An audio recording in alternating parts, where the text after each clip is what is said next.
Welcome back to the David Pakman Show. I am Farron Cousins, sitting in for David Pakman today. If you want more from me, you can find me on YouTube at youtube.com/TheRingOfFire. I also have my other channel, youtube.com/FarronBalanced. And I'm on Twitter, Facebook, Instagram, and TikTok at FarronBalanced. Now, I want to end in this last segment with a couple of interesting stories from throughout the week that I felt needed a little bit more exposure. Now, to begin the show today, I talked about the fact that Alvin Bragg has sued Jim Jordan to stop the subpoena that he issued against Mark Pomerantz. Now, what I didn't mention about that lawsuit was that contained within the lawsuit, Bragg, the Manhattan DA's office, outlined the threats, the racist threats that Bragg has received since the indictments were announced. According to the report, the DA's office received more than 1,000 calls and emails from Trump supporters since March 18th, the day when Trump inaccurately predicted his own arrest. Many of those messages have been, quote, overtly racist and anti-Semitic. So I'm going to read one of them here. I'm going to censor some of this stuff because it's not appropriate. Hey, George Soros, a-hole puppet. If you want President Trump, come and get me. Remember, we are everywhere, and we have guns. Another one referred to Alvin Bragg, the first black man ever elected as top prosecutor in New York, called him black trash. One of them called him AIDS infested. And here's the thing. I have talked repeatedly on my channels about the fact that it's only a matter of time before these threats turn into material action.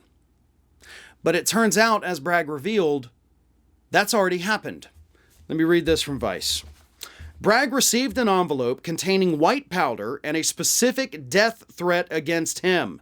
The letter was immediately contained to prevent exposure and was later determined to contain no dangerous substance, according to a letter Bragg later circulated to his staff. So you had an angry Trump supporter send a letter saying, basically, I want you dead.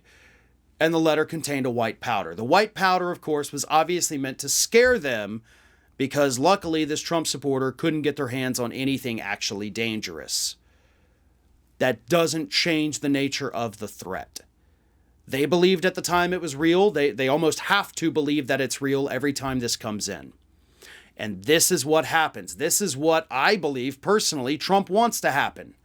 That's why he's been out there attacking Bragg. He has called him an animal. He has called him a pervert, a lunatic, a maniac.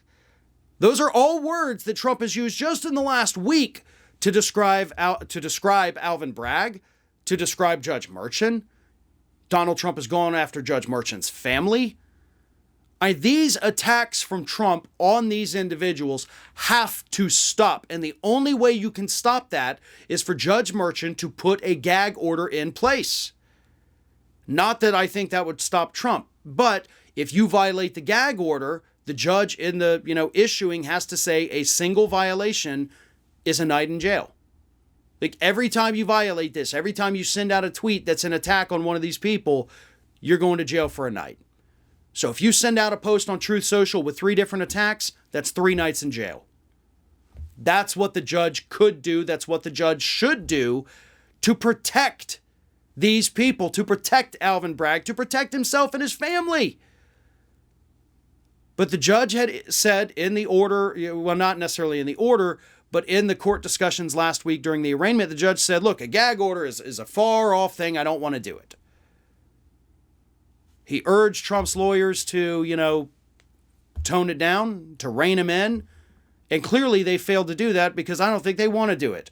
And even if they wanted to, they're dealing with a client that's not going to listen to them. So the only possible option here is the judge to put that gag order in place. People's lives could be at stake.